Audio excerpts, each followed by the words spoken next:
નમસ્કાર વિદ્યાર્થી મિત્રો, આજે આપણે આ વિડીયોમાં ધોરણ 6 જે નવી સ્વ અધ્યયન પોથી આવેલી છે એમાં ભાગ નંબર 1 અંતર્ગત જે વિજ્ઞાન વિષય છે એ વિજ્ઞાન વિષયમાં પાઠ નંબર 1 આહારના ઘટકો છે એનું સંપૂર્ણ સોલ્યુશન કરવાનું છે। વિદ્યાર્થી મિત્રો, જો તમે નવા હોય તો ચેનલને સબસ્ક્રાઈબ કરવાનું ભૂલતા નહીં, વિડીયો ગમે તો લાઈક કરજો। પાઠ નંબર 1 આહારના ઘટકો।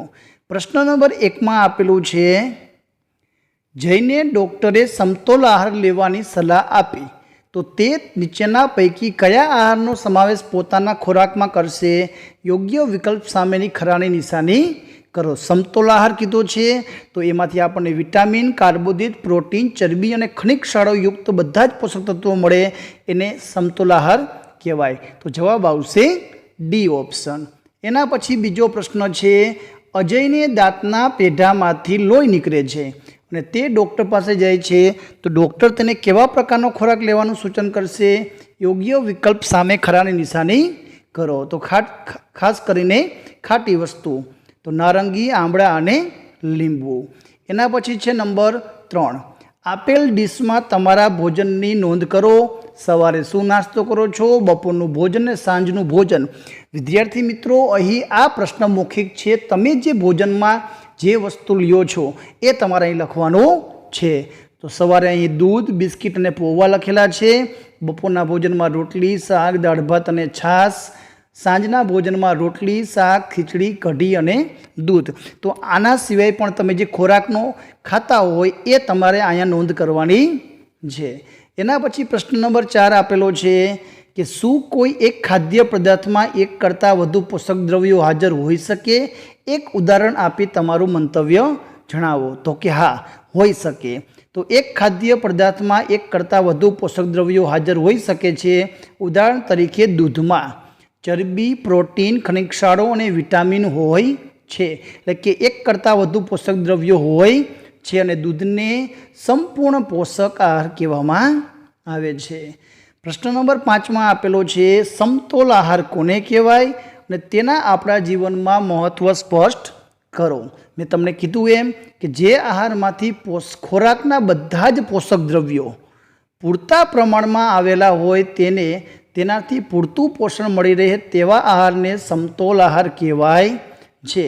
સમતોલ આહાર લેવાથી તૂટીજન્ય રોગો થતા નથી અને શરીરના સંપૂર્ણ વિકાસ માટે સમતોલ આહાર જરૂરી છે। તમે એવું લખી શકો છો।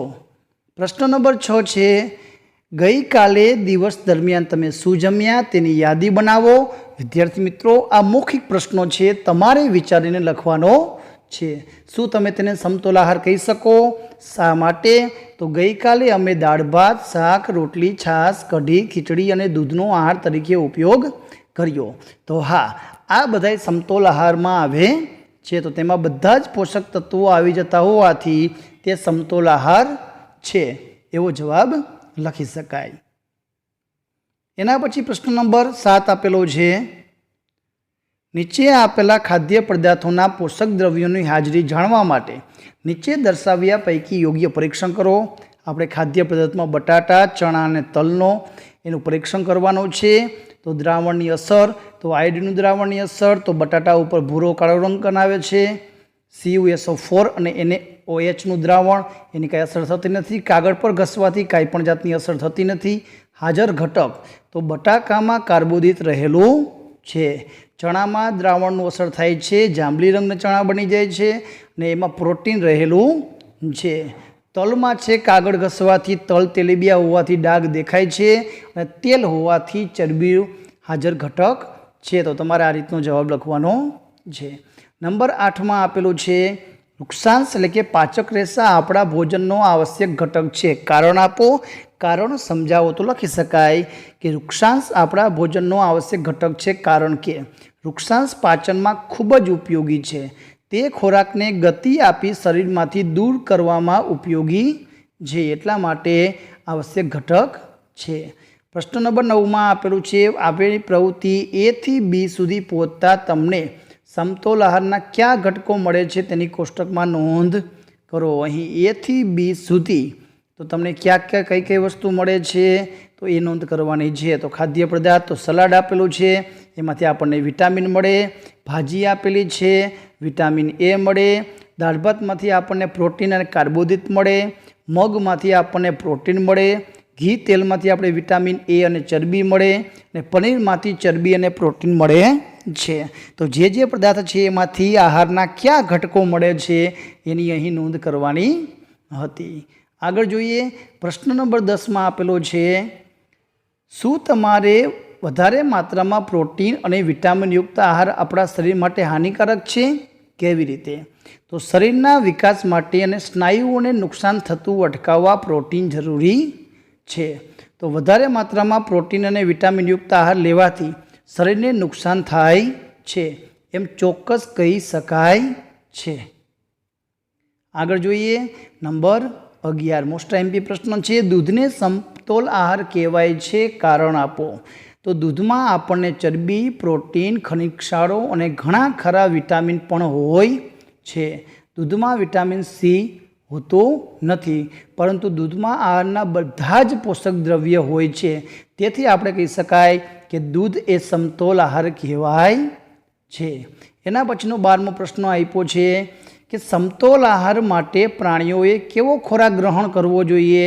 તો સમતોલ આહાર માટે પ્રાણીઓએ એવા પ્રકારનો ખોરાક ગ્રહણ કરવો જોઈએ જેમાંથી બધા જ પ્રકારના પોષક દ્રવ્યો પ્રાપ્ત થાય.